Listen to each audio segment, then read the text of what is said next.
Welcome back to the second episode of Star Wars Week right here on capesandtights.com. This is the Capes and Tights podcast with your host, Justin Soderberg.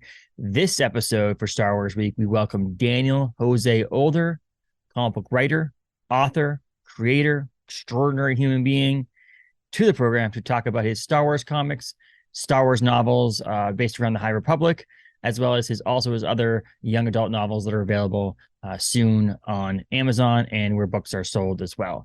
So this is a great episode here for Star Wars Week.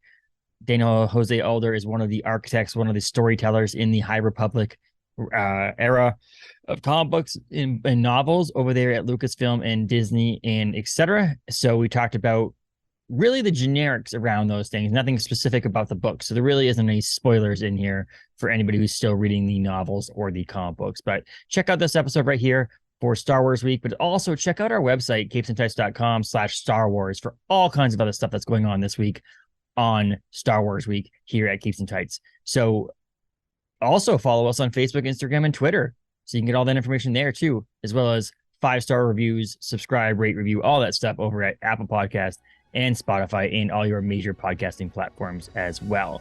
Enjoy this episode with comic book writer and author of novels extraordinaire, Daniel Jose Older. Enjoy, everyone.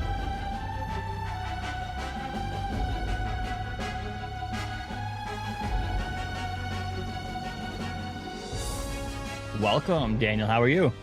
Thank you. It's great to be here. I'm good. It's a beautiful day. Good. I'm happy. Are you located East Coast, West Coast? Where are you? South Coast, New Orleans. New Orleans. There you go. Yeah, not really a coast, but a river. I don't know why I went to the fact that you would either live on you basically live in New York or California, in my opinion. No, I was in Brooklyn for a long time. I was 14 years in Brooklyn, and most of my books take place there if they're not in the galaxy far, far away. So it makes sense. I get associated with it a lot. I just always laugh. I've talked to people all over the world technically, and it's like one of those things. It's like, I don't know, East Coast, West Coast. I'm trying to pick out times, and people are like, I don't know what time zone I'm in. I know exactly. I know. I'm in Central Time, which is like kind of random. Yeah, feeling. It is random. I mean, I talked to Scotty Young was on this week's episode, and cool. He's also Central Time, so that wasn't too bad for that stuff too. But yeah, we're here to talk some Star Wars in a galaxy far, far away, I guess. You are part of the creative team for the High Republic over there at Lucasfilm, and I guess what I start with, I like to start with people when I talk to them on the podcast, is just to get to know a little bit more about your story, your origin story. Are you a longtime comic book fan? Are you a longtime Star Wars fan? How did you get into loving this world we live in right now? Yes to both, for sure. Star Wars has been my one true fandom since I was 3. I saw Return of the Jedi in the movie theater. The first movie I ever saw in the theater. Changed my life. I was terrified of the Rancor. I feel like I've been living in Jabba's palace ever since then. That's still my go-to place. And if you read my work, you see it everywhere, even if it's not. I actually have a Max Rebo one-shot coming up, which I'm really, really excited about, obviously. But even when it's not technically in Jabba's palace, that spirit and energy imbues everything I do. And then the next thing I was obsessed with was the making of documentary that they did shortly after Return of the Jedi, which I just watched anytime I could get a chance. This was before streaming, obviously. I think we probably pirated, a VHS of it somehow. Whatever, I loved it. There's the Creature Shop. I was just obsessed with the Creature Shop, and that was my fandom. And then in comic books, I love comic books. Growing up, more in the less superheroes and more like Mad Magazine and cartoons and stuff like that, daily strips and all that. But the one Marvel comic that I was obsessed with too was this Return of the Jedi era Star Wars one shot or something. Mm-hmm. I still have it, and it's the one where Boba Fett gets ejected back out of the Sarlacc pit, and that causes some trouble, and then they throw him back in at the end. And I just read that to pieces. It's in tatters, but I loved it so much. That's awesome. I love the great thing is think about, do you think as a kid, do you think you'd ever be working in the world of Star Wars? Dude. No, I still am what? I was thinking about it literally last night. I was just thinking about Celebration and the team and everyone and how great everyone is. And I was just I can't believe it's the twofold blessing of working in a world that I loved my whole life and then getting to work with just really great people.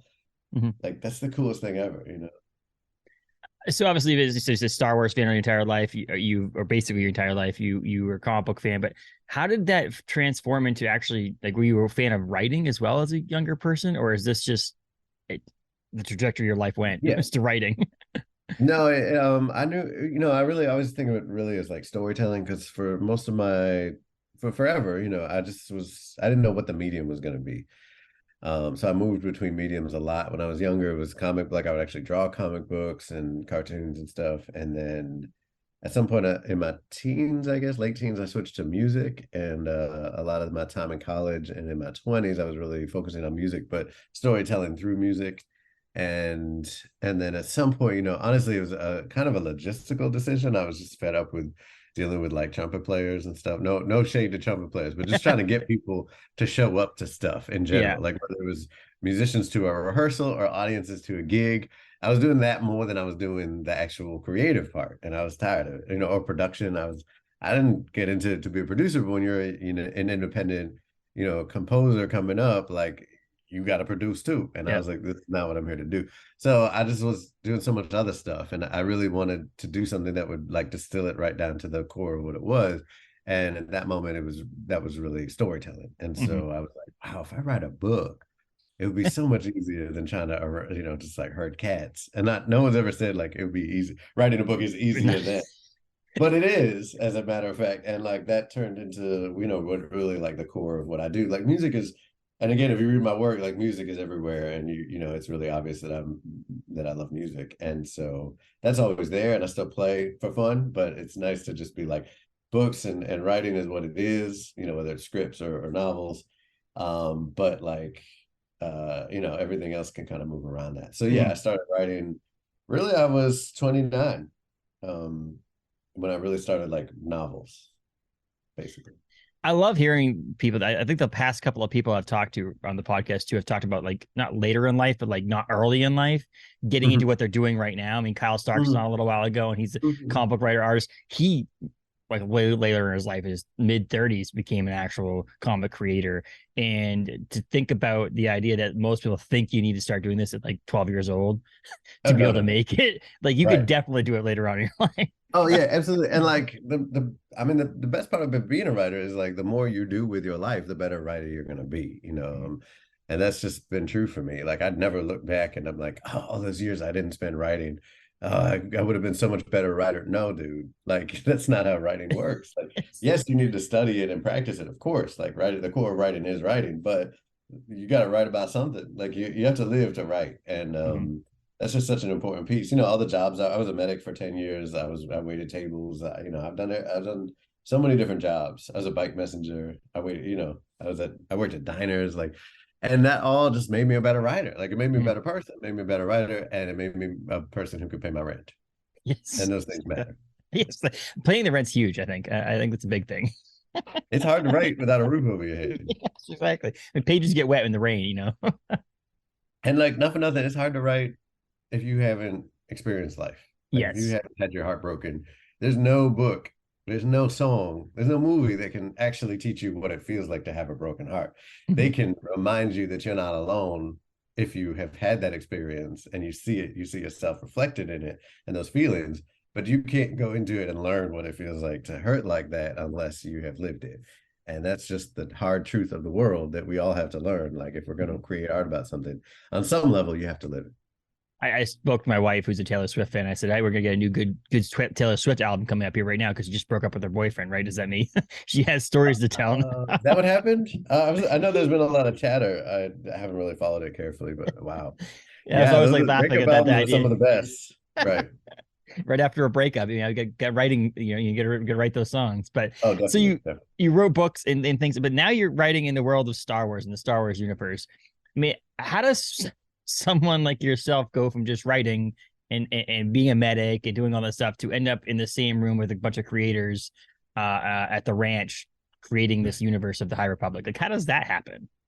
So it started for me with a short story in From a Certain Point of View, the first one, the 40th anniversary anthology for A New Hope. Okay. And at that point, I had two or three books out, I think. It was pretty early on in my career. I was prolific early on in part because I spent a lot of time not getting published and getting rejected.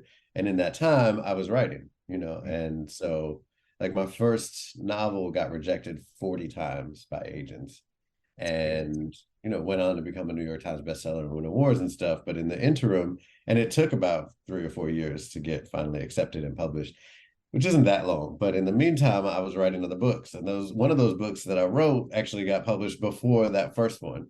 So like, and that's publishing, like it's chaotic. So anyway, I had a couple books out and a couple on the way, and I had made some kind of a reputation for myself being a loudmouth on Twitter, and apparently in a positive enough way that it wasn't like toxic. I just Yeah. say my feelings. And I think a couple different people dropped my name to folks at Del Rey, probably. I can't remember exactly how it worked out. But I know a few people have mentioned me, and however I got on their radar, I got on their radar. Remember, Delilah Dawson was one of the first Star Wars writers, like novelists that I met. She's amazing, and just talking to her, I just hadn't realized that like kind of the world of like, I don't want to say novelizations because it's not that anymore, but like canon literature, that works in conjunction with these like major franchises has really grown from where it was when like we were kids. It used to just be like, here's the book of the movie. And it was cool or whatever, but like you didn't have the sense that you could certainly not. Well, I mean, High Republic has changed even further. I think really changed it even more. But even before High Republic, like what people specifically with Star Wars have been doing, and I credit Mike Seglain, who runs publishing over there, a lot for this. Is really just like creating this kind of renaissance of different voices and different worlds, and like adding to the canon in such complex and layered ways, which is incredible.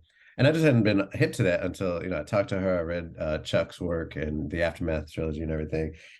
And yeah, anyway, eventually I sort of put out the word through my agent too. I was like, look, if you hear anything, whatever, let them know. So they did come and ask me to do this short story.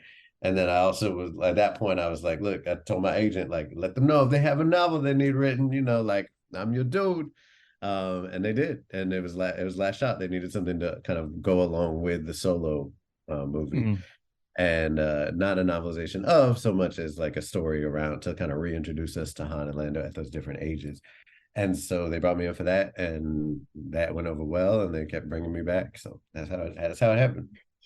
It's crazy. It's cool to look at too. It's not like they have one person, like we have George Lucas. I mean, obviously there's a team of people that made the Star Wars movies, but like George Lucas was in charge of Star Wars originally. And to see this group that you guys had, this team oriented group of creative minds that get together and create this world we live in with the High Republic now. Like, it's just a cool thing. It's not just like, Daniel, you're in charge of the High Republic, right. Which you're like, I work in the High Republic, and you're like, I don't want to be fully in charge, probably. I don't. That's a lot of stress. That would take me back to like why I left music, right? Like that's a whole lot of wrangling that's not actually, that's Siglain. Like, credit to him. Like he doesn't get the credit he deserves, and he doesn't go looking for it, whatever, but he's very humble, but like he's the one that does a lot of that work on top of being very creatively involved. As an editor, he's also the one that like really like does the wrangling, and like that's a hard job. Like I could do it and I would hate it. There's some jobs I couldn't do, and there's some jobs I could do it, but I know that I would be miserable. You hate it. And, like, yeah, it's like I said, I probably, if I put my mind to it, I probably could do a lot of jobs out there. There's a lot of them that I wouldn't want to do. That's for sure. Right. Yeah. But yeah, it's a complex world, but it's a really great team. And so it's just a lot of fun. We have a great time. And that's like, so you're obviously with a bunch of like New York Times best-selling authors. You got people who are really creative and people who work extremely hard on this High Republic stuff.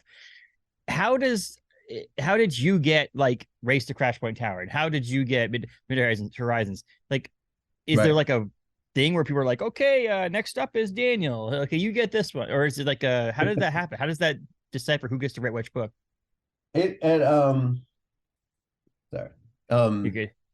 No, it is kind of like that. No, it's not a roster so much as like we meet, we have these kind of like overall overhead meetings where we're like, okay, here are the major story beats. Here's what we're really trying to talk about. Here's the world. And so we have a sense of it. And then we throw a lot of characters at the wall, and we're like, all right, this guy, that guy, whatever.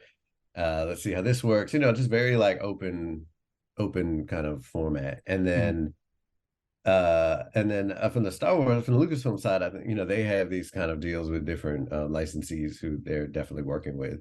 So we have a general sense like, all right, this phase one is going to have 3 adult novels and 3 middle grade novels and 3 YA novels and then an ongoing series and a bunch of other random stuff within it and an all ages series. So we kind of knew that.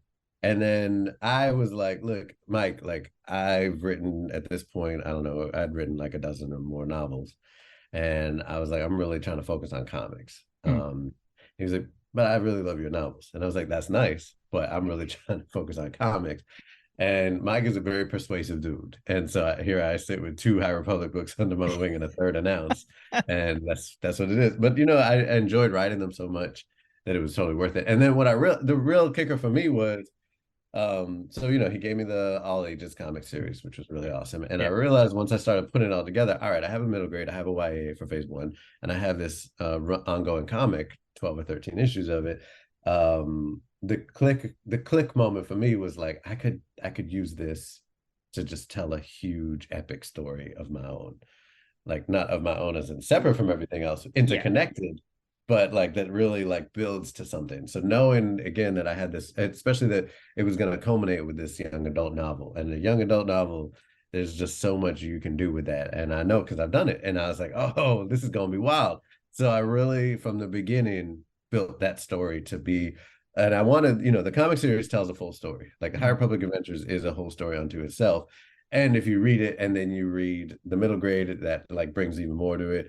And then if you read, Midnight Horizon, it really does culminate in that in its own way. So that's what got me really excited. And at the end of the day, like what you'll notice is like all these people, all these creators are doing stuff we're really excited about. Like I don't write the adult novels because I wouldn't be excited to do it. Not because I don't like them, but because that's just not where my heart is, Yeah. So I pretty much have been doing what I love and what I'm excited about this whole time, and that's how it works. And I think that's one of those things that you can keep someone employed and giving them work if they like what they're doing. So like if you like what you're doing over there, they're going to continue giving you work as long as there's work to be given. Yeah, and the work reflects that. Like you can tell when people love what they do because you can see it in the work. What do you find? I had a question down here about like which do you like doing more, is writing a novel or writing comic books? It sounds like you prefer to do comic books, but like I love comic books because for me it's a new frontier. This was like really my first endeavor in comics as far as writing. I had a graphic novel I was working on simultaneously that comes out next year, hopefully, called Death's Day, that I was co-writing with a friend. So it was really new to me, and like it was really exciting to just like enter into that world. It was such a cool world that I was, that I already knew so much about. Like it's just a perfect opportunity. So I really do enjoy that as far as like the challenge of it and like learning a new medium. And now that I've been doing it for a little bit, it just feels like home. Novels are their own thing. I do love them, but comics are where my heart is right now mostly. And I talked to Kevin about his other book, Dead Seas, the comic book that he does, and Kevin Scott. If anybody doesn't know who Kevin is talking, there's not very many people named Kevin. So Kevin Scott. I know. I've never met another Kevin. I didn't even know his name until I met him. Him and Nick Brokenshire, who also does Star Wars stuff, over other stuff with Kevin and stuff like that. But they talked about the difference in like one of the benefits of a comic book is that like you write a comic book and you almost instantly get to see what these characters. You visualize them in your head, but you actually almost instantly see them in battle and in doing things. Whereas a novel is all imagination except for what you get for the cover. You know what I mean? Like whatever someone does for the artwork for a cover. Other than that, the places that you are is all your own imagination. So they're saying there's benefits to both, but one of the cool things about comic books is the fact that you actually physically like you finish the book and someone sends you pages and you get to see these pages. It's like nothing else. I love that. Yes. Especially as a novelist, like it feels like extra joy because of exactly what you said. Like we're so used to just like maybe we'll get fan art, we'll get a cover. Sometimes the cover has the character, but other than that, you got to just, hope and prayer. And this is like the opposite. Like you're just inundated with art like constantly. And it's the coolest thing. And especially with the High Republic stuff, we not only get our pages, but we often get character concept art on top of it. And we'll have, I've worked with Nick in the High Republic too. He's great. So seeing different artists take on your characters, for adventures, we usually flip back and forth between Harvey and Tony, and they have Harvey totally Bao and Tony Bruno. They have totally different styles. They're both incredible artists in like very, very different ways, dramatically different ways. And both their storytelling totally works for this series. So it's just amazing to see these characters interpreted and these action beats interpreted through different lenses. It's just been so cool. That's awesome. And so have you been able to write some characters? I think the majority of your characters you're writing about right now, whether in the comic book or in the novels, are fairly new characters. There are some that obviously have been talked about and put out there before. Is there a character that you have wanted an opportunity to write for that you haven't got to chance to yet? Probably it was Max Rebo, so I checked that box off. Like it was like Yes. I've always wanted to do like the band stuff. Yeah.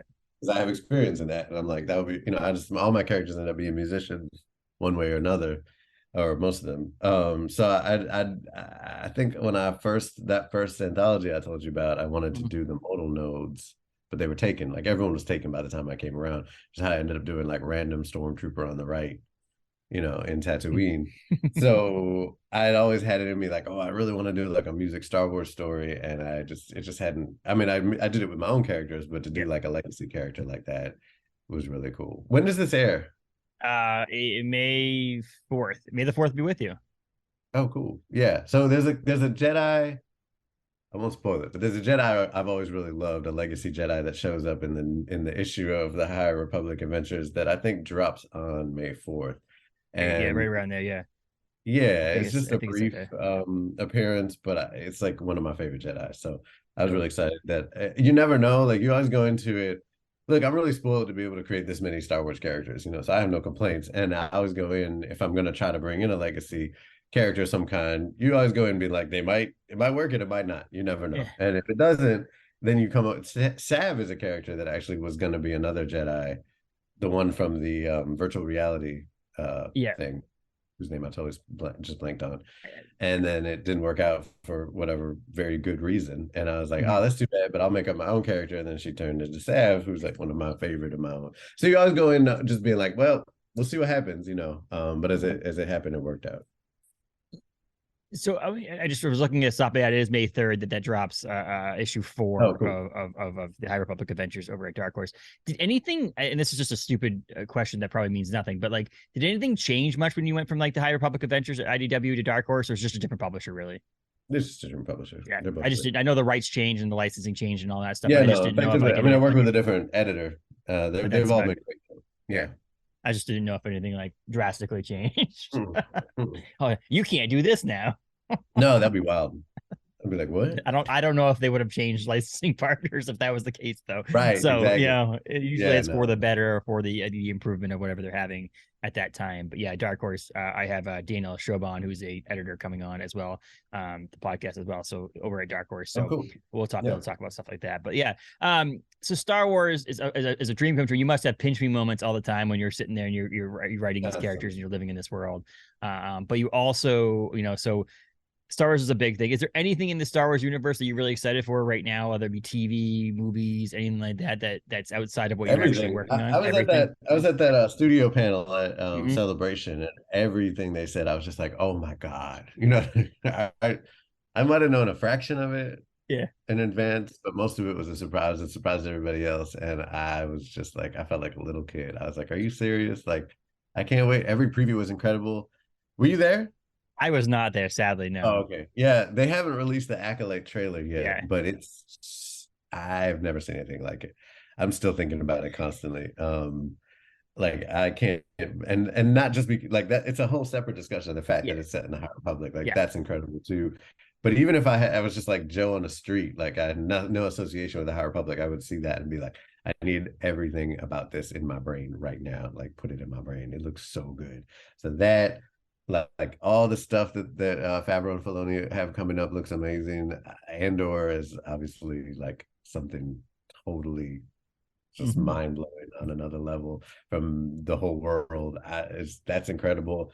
Everything is cool. That Skeleton Crew show looks amazing. Like the new movies they were talking about sounding great. I don't know, man. I'm just well, it must be a cool thought process too, and not that you're hoping or not that you're thinking of this, and you might know a little bit more information than I know, and you just can't say anything, is you have to think that the future of the Star Wars universe in film and TV is going to include a lot more High Republic stuff that we're doing in this world. You're building on this world right now, and then they're not just going to be like, okay, it stays there. So the thing about it is some of these characters you're working on, these books in these plot points that you're writing about, whether it be in High Republic Adventures or in the novels, are eventually going to make it, and hopefully in our lifetimes are going to be on the screen at some point. Must be pretty cool. Totally cool. Yeah, and I mean, just even what we know publicly is a lot. Like the Young Jedi Adventure show Yeah. is fantastic. Like so good, so great. Like really, and then really steeped in both that and the Acolyte are so well. Like it's not just that they're like, yeah, it's in the High Republic, like an offhand comment. Like Yeah. they're really grounded in that era, that we were really like a part of creating. And that's amazing. Like that's just so mind blowing and so fulfilling to see. That's all, and not for nothing, but it's also it's different, but it's really connected in my mind anyway. Sorry about my dog. It's fine. To the feeling of seeing the fan reaction of just being so like our High Republic fans are very creative. They're very inspired and they're very just like dedicated to craft.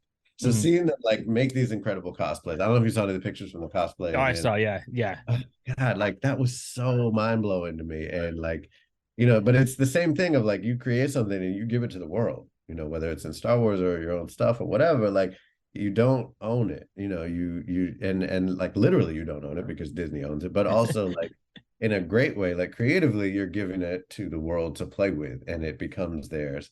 Cav said something like that, but he said it better in his last newsletter. It's just like they're not ours anymore in the sense of just ours. They're everybody's. That is such a gift. I mean, it was yours when you guys are talking as a group and deciding what to do and where these characters are going to go. At that point, they were yours, and obviously, like you mentioned, Disney's. But the second you started putting these into words and into pictures in these comic books, they became the greater universes because we get to all and take them. And if you read them, you feel you're a part of them yourselves as a reader of them. Yeah, that's so cool. Like that's what it should be. And like, it's not always like that. Like a lot of times you put out something and it's like people are like, cool, this is great. But to have this like, this just today I was reading this analysis of High Republic Adventures that was all connected to St. Augustine and like this really deep philosophical take on it that was very real, very on point, like pointed out things I hadn't even realized about it. And I love that. Like, so that's what I'm saying. Like there's all levels, right? There's cosplay, there's memes, there's so fan art, like just you're in conversation with the world. And that's what I think every writer wants to be. I know that's always something as a goal of mine, more than like praise is great. It's nice to get awards and get like good reviews. That's cool. But like, that's nothing compared to being in conversation on this level with fans who are so creative. Yeah. It's like it's cool to create this, but then you walk in there and see one of the characters you created or helped create standing in front of you as a person dressed up as it. Like you put your money and effort into making that. Money and effort. And back to your initial question, like, and then to see it on the other end of Lucasfilm, like invest into this degree into the High Republic, whether just across the board, like.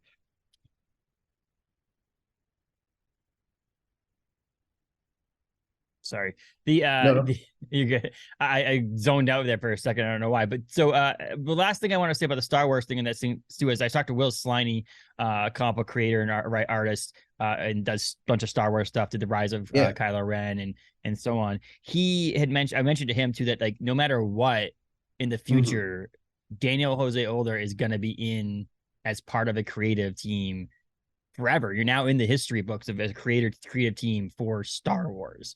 And you're going to be set in the same, that team is now growing and growing and growing over the years.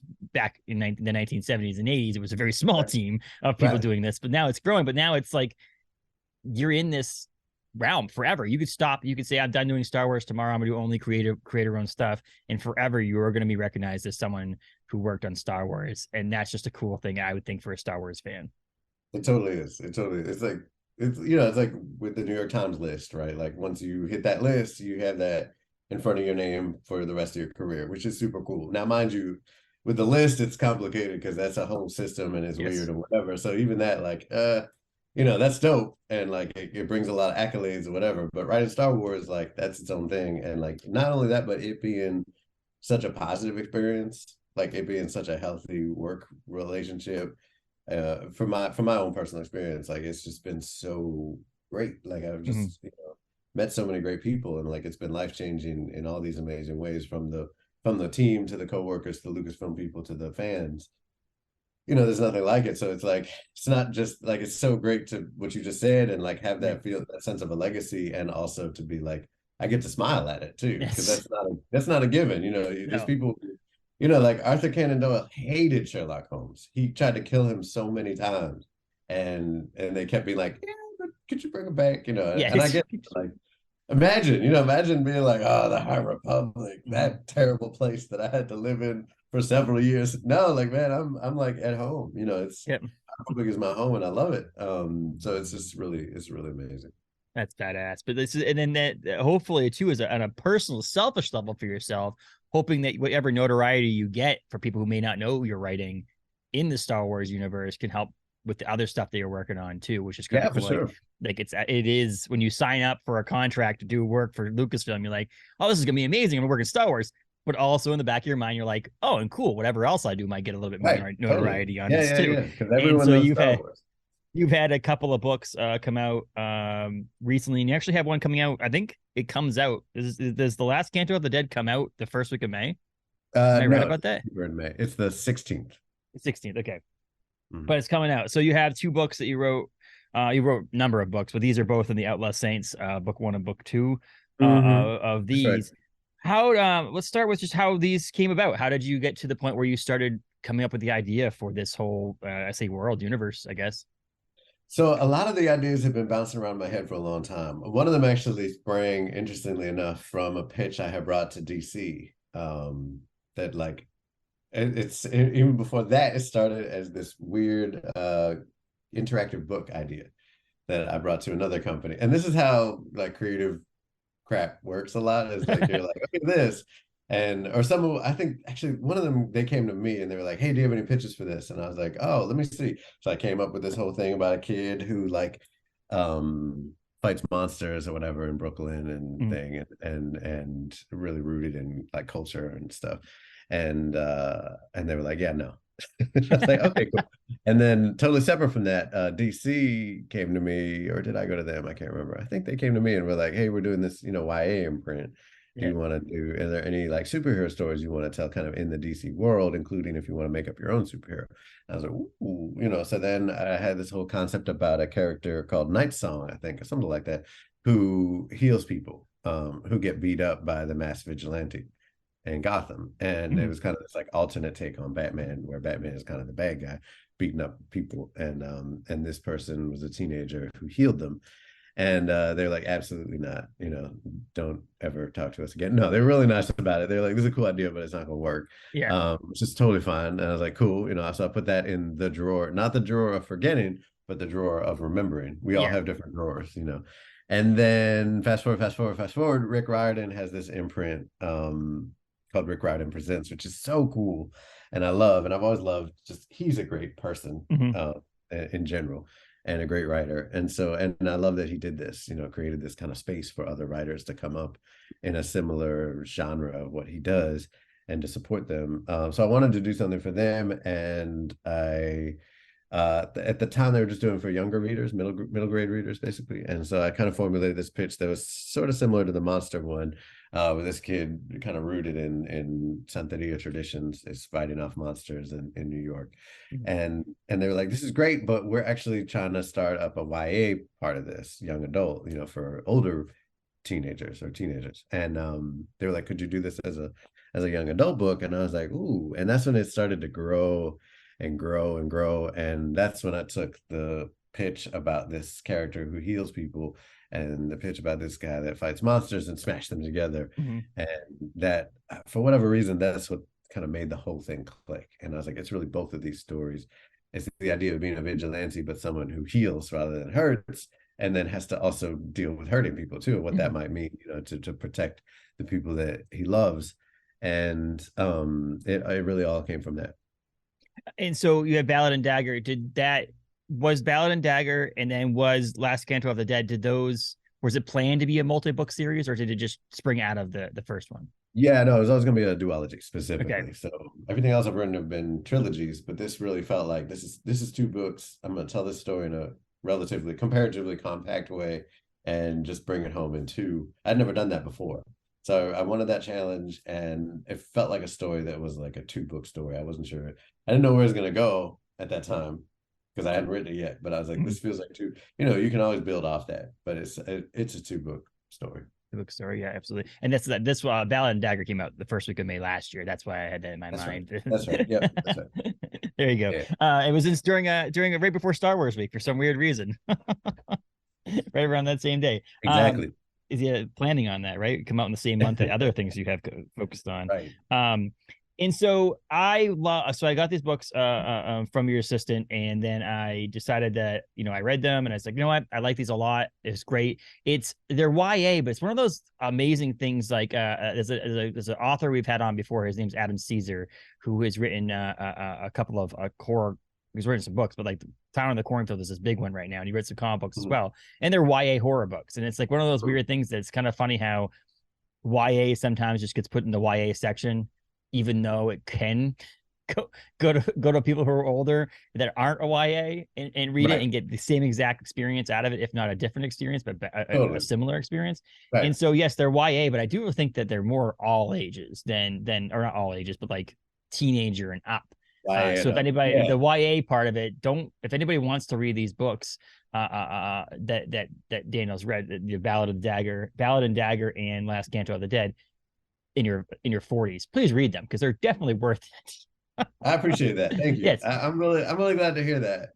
Like, I feel that way about them, but I wrote them, so I'm I'm biased. But like, I write them in a way where I'm like, I'm my own first reader, and I know if I'm not excited by this, I assume a reader isn't going to be either. Now, granted, like obviously the caveat is I'm not 16 anymore, but I was 16, and like I actually remember a lot about that time for the most part. And so, it's this dual consciousness that you have to have as a writer for young people, where you're aware of the fact that your primary reader, first and foremost, has to be those teenagers.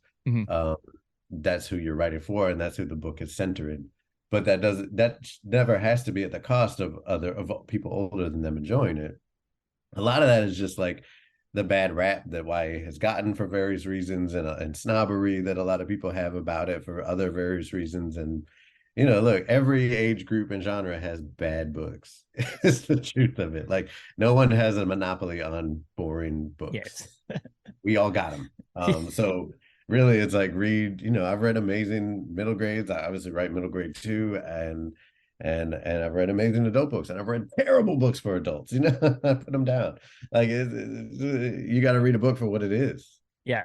I mean, the thing is the one benefit you'll get out of a book is a YA book is that they're quote unquote easier to read, in that sense that you have to also put it to someone who doesn't have as much of a reading history as someone in their 40s, 50s, or 60s. So they're easier to read, as well as I know your goal on with like a book like this is you have to give them experiences up to the age that they're at. So like you can't, like, these people don't know about colonoscopies, Hopefully.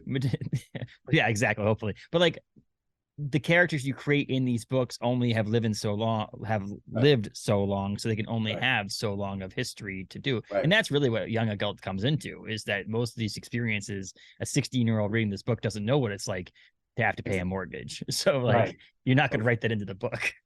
Yeah, no, exactly that. I mean, the way I really think of YA is like, it's not just that it's about a teenager. It's about a teenager who's actively involved in like stepping forward into adulthood on some level, right? And that process involves shedding our skin, like releasing some of the mythologies of childhood. The thing about that is that we still do that in our 40s. Like, we're still growing up, and not in like a baby man way, but in like we're always growing up. If we're doing this right, we are always growing, and we're always learning, and there's always things that we have to learn how to leave behind. And that's a hard lesson sometimes, but it's still one that applies, throughout our lives. It's just that it applies very dramatically and obviously for every adolescent on some level. And that might be about who you're asking to the prom, and it might be like defeating an evil sorcerer. But it's everything in between. That's what's so cool about young adult literature, is that like it can cross all of those things and multitask. Like, all those things are happening at once. So you got to deal with it. I mean, young people have to deal with a lot of stuff right now. Yeah. And I give that credit to back in Stanley and those guys back in the day, creating Marvel comic books that were based on people like going through high school and like dealing with zits and then dealing with crap like that. Like, that's all stuff that we dealt with when we were that age. So I think that's why I became a Marvel comic book fan as a young kid, is that I could relate to the characters a lot more than millionaire Batman. Who Exactly. I mean, not for nothing. Star Wars is a YA yeah, at its exactly. heart initially. Like Well, I was it just gonna really say is. the funny thing about age groups is like we just spent a half an hour talking about Star Wars. Like Literally teenagers saving the galaxy. yes. Like Luke is 19, Yep. right? Like Leia is too. They are kids. They are babies. Their frontal lobes are still developing. You know what I mean? And they save the galaxy. Like that's what's up. And that's That's what's so just funny about when someone says you're like all ages version of Star Wars Adventures is the all ages comic book. And it's like, well, what really happens in Cabin's High Republic that you couldn't really put in there? You know, like maybe it's a little bit less gore, things like that, but like really, right. it is young adult. The whole It's thing is pretty young gory. adult. People get dismembered in Midnight Horizon. Yeah, Like yeah, there's body parts flying around. But I'm also like, yeah, people are like, wow, Star Wars for kids. And I'm like, let me introduce you to a little movie called A New Hope. Like, yes. I don't know what to tell you, dude, but like maybe you haven't been paying attention. Star Wars has always been for the kids, and it always Yes. will be.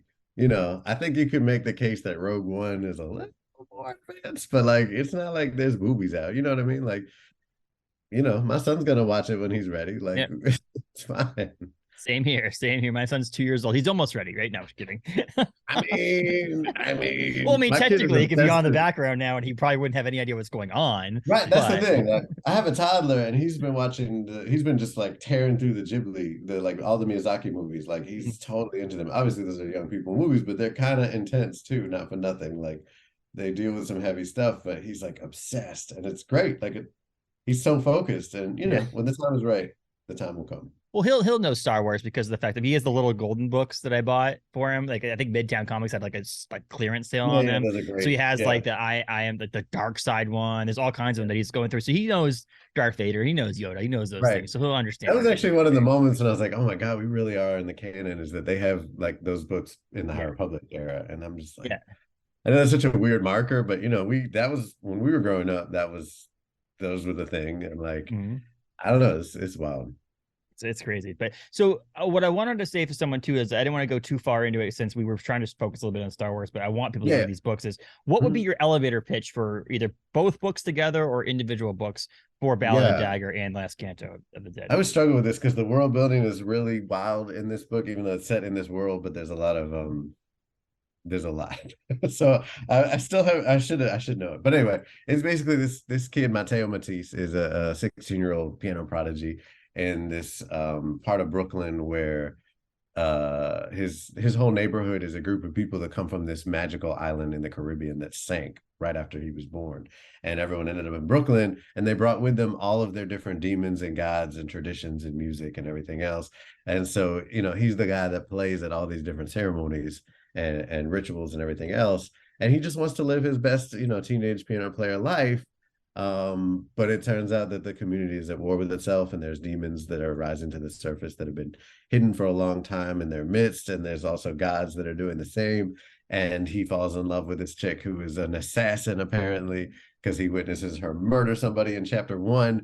And really, to top it all off, it turns out, is a healer, and he's connected to the healer god of his island that he wants nothing to do with because he just wants to play piano. Like the sight of blood makes him puke, but he has to step up into adulthood and into his destiny and heal people who are just getting absolutely jacked up in the street over all this fighting that's going on, and figure out what all that means. So it's a love story, it's a war story, it's a story about history, mythology, and culture, and it's an adventure.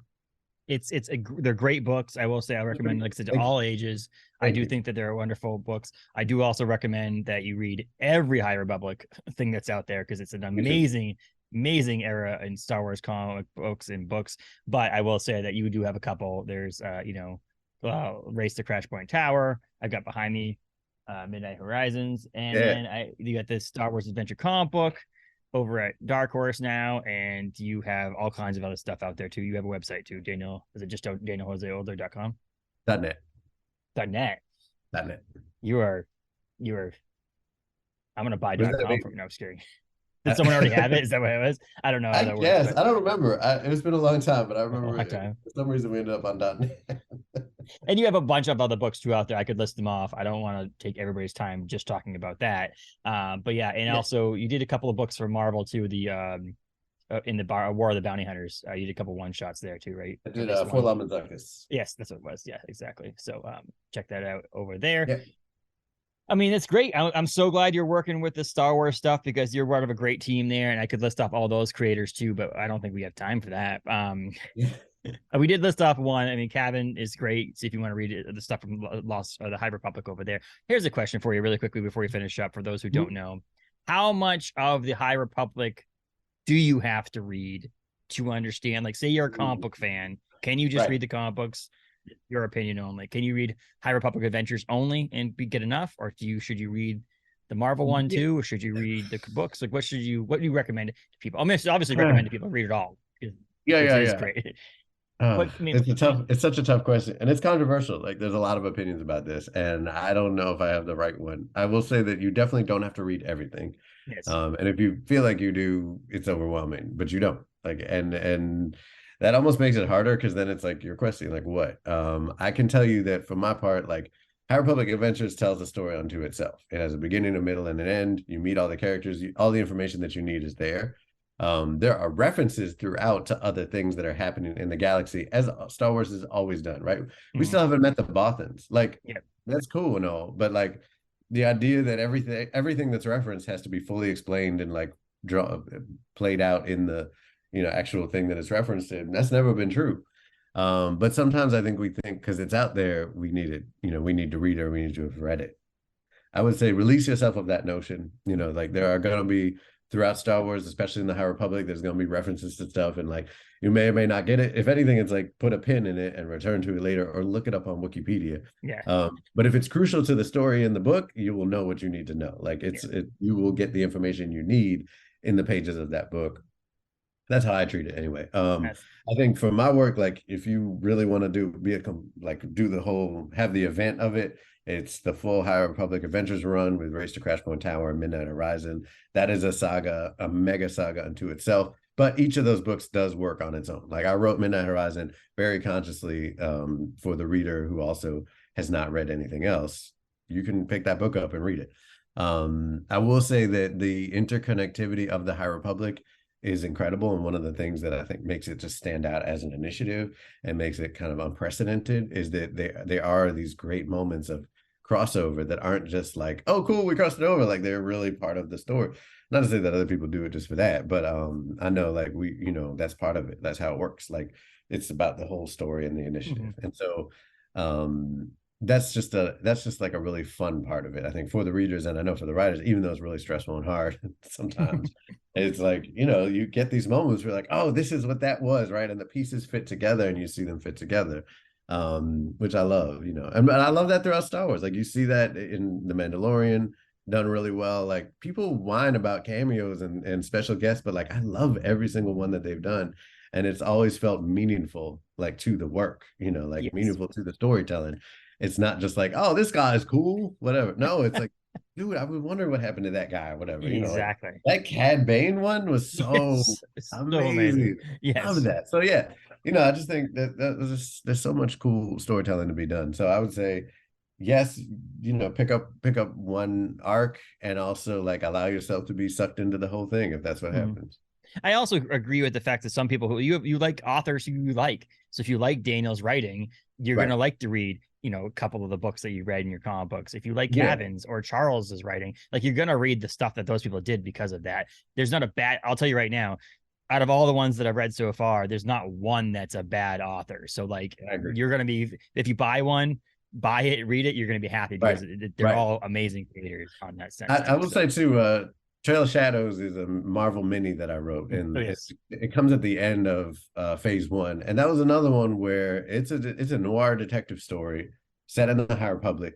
It's interconnected to the larger story, like, very absolutely in very massive ways, but it also is its own story that you could read, and you will get the information you need if you haven't read anything else. And I think everything we do is designed that way. It's a challenge, and I think different readers have had different experiences of that. But the other thing you can do is that a lot of fan sites and readers have created their own reading lists for, like, what are like the essentials or whatever. So you could just go on there and see what people are saying, because there's a lot of different opinions.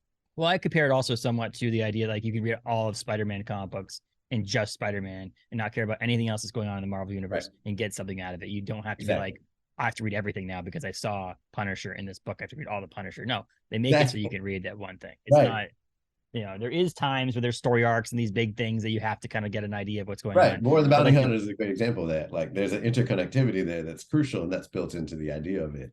And there is an element of that in High Republic, but not to the same degree.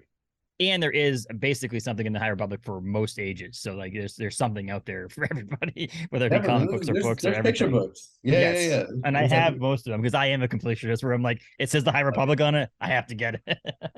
We appreciate you. But yes, exactly. So I really appreciate you coming on, Daniel, and talking to us about Star Wars and your books, Ballad and Dagger, and The Last Canto of the Dead, as well as all the other stuff. So I really appreciate it. Thank you for taking the time out of your day and coming on. I'm happy it worked out. It's really fun talking to you. Absolutely. Thank you so much. All right. Take care.